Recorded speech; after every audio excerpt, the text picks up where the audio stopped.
નમસ્કાર અમારે સદાયને માટે આદરણીય વંદનીય પેન્શનર મિત્રો, નિવૃત્ત કર્મચારી મિત્રો, ભાઈઓ તથા બહેનો, સ્વાગત છે આપ સૌનું આપણી આ યુટ્યુબ ચેનલ એટલે કે ભાવેશ મકવાણા ન્યૂઝ યુટ્યુબ ચેનલમાં।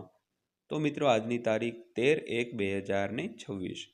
તો આજના આ બીજા વિડીયોની અંદર આપણે વાત કરવાના છીએ સેવાનિવૃત્ત પેન્શનરો અને સરકારી કર્મચારીઓ માટે આજરોજ તારીખ 13/1/2026ના રોજ બપોરે 3:20 કલાકે થઈ છે એક મોટી જાહેરાત તેના વિશે। તો મિત્રો, આજના વિડીયોમાં આપણે આ ટોપિક ઉપર A to Z ચર્ચા કરવાના છીએ। તો આજનો આ વિડીયો ખાસ કરીને અંત સુધી નિહાળી લેજો અને હજી સુધી જો આપણી આ ચેનલ તમે સબસ્ક્રાઇબ ન કરી હોય તો ડેઈલી આવી જ માહિતીઓ માટે આપણી આ યુટ્યુબ ચેનલ પણ સબસ્ક્રાઇબ કરી લેજો મિત્રો। તો શરૂ કરીએ આજનો આ વિડીયો। તો નવી જોગવાઈઓ 50 વર્ષથી ઉંમરથી પેન્શન શરૂ કરવાની મંજૂરી આપે છે કે કેમ તે અંગે વિગતો માંગતી લોકસભામાં પૂછવામાં આવેલા પ્રશ્નના જવાબમાં આ સ્પષ્ટતા માંગવામાં આવી છે।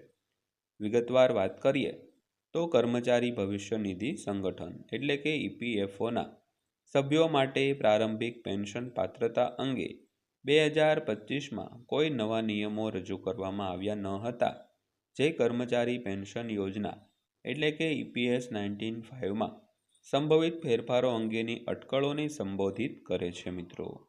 તો નવી જોગવાઈઓ 50 વર્ષની ઉંમરથી પેન્શન શરૂ કરવાની મંજૂરી આપે છે કે કેમ તે અંગે વિગતો માંગતી લોકસભામાં પૂછવામાં આવેલા પ્રશ્નના જવાબમાં આ બાબતે સ્પષ્ટતા કરવામાં આવી હતી। તો વાત કરીએ શ્રમ અને રોજગાર રાજ્યમંત્રી સુશ્રી શોભા કરંદલાજેએ જણાવ્યું હતું કે સરકારે 2025માં કોઈ નવા નિયમો બહાર પાડ્યા નથી, તો 2025માં આવો કોઈ નિયમ રજૂ કરવામાં આવ્યો પણ નથી। જોકે એ જાણ કરવામાં આવે છે કે કર્મચારી પેન્શન યોજના 1995 એટલે કે EPS 1905ના ફકરા 12નો પેટા 7 મુજબ જો કોઈ સભ્ય નોકરી છોડીને પેન્શન માટે લાયક સેવા પૂરી પાડે છે તો તે ઈચ્છે છે કે તેને 58 વર્ષની ઉંમર કરતાં પહેલાંની તારીખથી પણ 50 વર્ષની ઉંમર કરતાં પહેલાં નહીં તો વહેલા પેન્શન મેળવવાની મંજૂરી આપી શકાય છે। તો આવા કિસ્સામાં 58 વર્ષથી ઓછી ઉંમરના દર વર્ષે પેન્શનની રકમ 4%ના દરે ઘટાડવામાં આવે છે। તો સુશ્રી શોભા કરંદલાજેએ આવું જણાવ્યું હતું। તો આ સ્પષ્ટતા છે તે મંત્રાલયના પ્રતિભાવમાંથી મુખ્ય ટેકનિક બનાવે છે, કારણ કે પ્રારંભિક પેન્શન એક્સેસમાં સંબંધિત સુધારા અંગે અપેક્ષાઓ છે તે વધી રહી હતી। તો વધારાના પ્રશ્નોમાં જવાબમાં મંત્રીએ જણાવ્યું હતું કે EPS 1905 લઘુત્તમ પેન્શન ₹7,500 સુધી વધારવા માટે કોઈ અંતિમ પગલું લેવામાં આવ્યું નથી। તો તેમણે નોંધ્યું હતું કે આ યોજના નોકરીદાતાના યોગદાન અને કેન્દ્ર સરકારના સમર્થન દ્વારા ભંડોળ પૂરું પાડવામાં આવે છે અને નવીનતમ એક્ચ્યુરિયલ મૂલ્યાંકન જે માર્ચ 2019 મુજબ ભંડોળની ખાદ્ય દર્શાવે છે। જોકે સરકારે બજેટરી સપોર્ટ દ્વારા લઘુત્તમ પેન્શન ₹1000 પેન્શન આપવાનું ચાલુ રાખે છે। ત્યારબાદ વાત કરીએ તો પેન્શનર સેવાઓ અંગે મંત્રાલયે પુષ્ટિ આપી હતી કે ડિજિટલ લાઈફ સર્ટિફિકેટ ઝુંબેશ 4.0 એ આધાર આધારિત ચહેરાના પ્રમાણીકરણને નોંધપાત્ર રીતે પ્રોત્સાહિત આપ્યું છે। તો નવેમ્બર 2025માં આ પદ્ધતિ દ્વારા 46% જીવન પ્રમાણપત્રો જનરેટ થયા હતા।